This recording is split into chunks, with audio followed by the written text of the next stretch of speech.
fundamentally, the world is your teacher, your guru.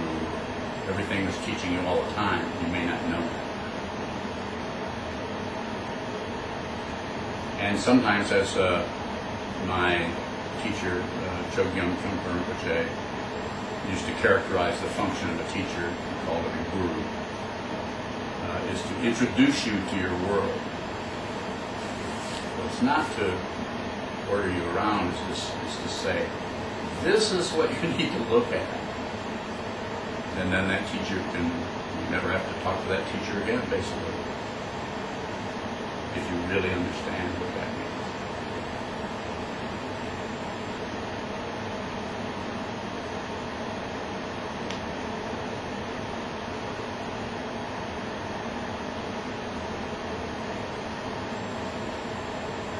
So today, we'll talk and we'll work with more about just awareness practice. So if you're a long-time meditator, then I recommend you face out into the room and raise your gaze and just look out at everything.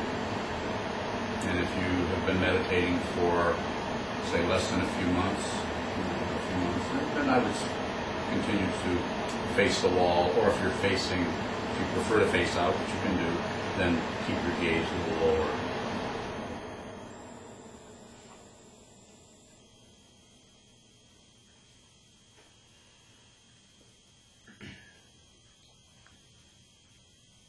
And then tonight, if we're all still here, I'll talk about, I don't know, something else. Talk about awareness, I guess. Laktam, Vipassana, insight.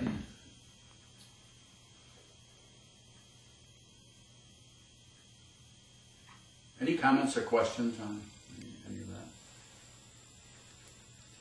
Tim? I was waiting for you to say you were making this distinction between mindfulness and awareness. Okay. So I was expecting there to be something different about how we sit with that. Mm-hmm.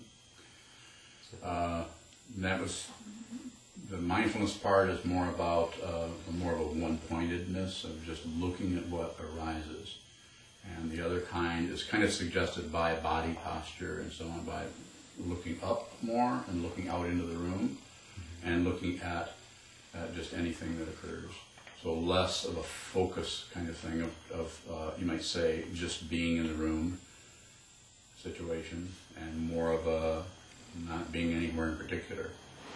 So maybe less maintenance, just more of a relaxation. I'm not sure if I'm even addressing would it be safe to say it's part of the transition from the cushion to the world? It is. It is. And we do that all the time. You can do it in one sitting. You can do it in 20 minutes. You can do it over a period of days. You can do it over a period of months, years. And everyone is so different. This is why it's important to, from my perspective and my understanding of this whole thing, it's important to see how you personally are working with that. You may, and I think if you really look at your situation, you may find after a few weeks, few months, few years even, of going right back to the wall, because you have if something has happened, you understand something about the nature of how you deceive yourself, that you need to go back and stabilize more. Because when you look out, you begin to jump to conclusions. This is not it's not a linear situation. In fact, Shila, Samadhi, and Prajna, discipline, meditation, and knowledge or wisdom are all influencing each other. So it isn't like a linear situation. So even though we need to talk about it as being separate, how it might occur, or one person might begin to look out and continue to do that. Another person might turn back and look at the wall, or drop their gaze and look down more. Might work more with how their body feels. I'm not sure if that's getting it a little closer. Yes. Thank you. So some people might feel a really strong contrast. Other people, I never could tell, for years, could not even tell the difference. Had no idea what they were talking about. Completely lost about the whole thing. And I would ask people, and I would get a bunch of concepts or ideas, or I still didn't have any idea what the difference was. And this was for years. And I did a lot of meditating, so, but I never could really, I didn't want to admit that I didn't understand it. So, anything else? Any other questions or comments? Just a logistical question. After Manny has the first interview, and where are we going? This way, this way? Yeah, Terry would be next then. Okay. And then we'll just come up around the room this way. And here again, if you don't want an interview, that's fine. On the other hand, I would appreciate it if you would come in anyway, so I can talk to you a little bit, because some people I haven't talked to at all here.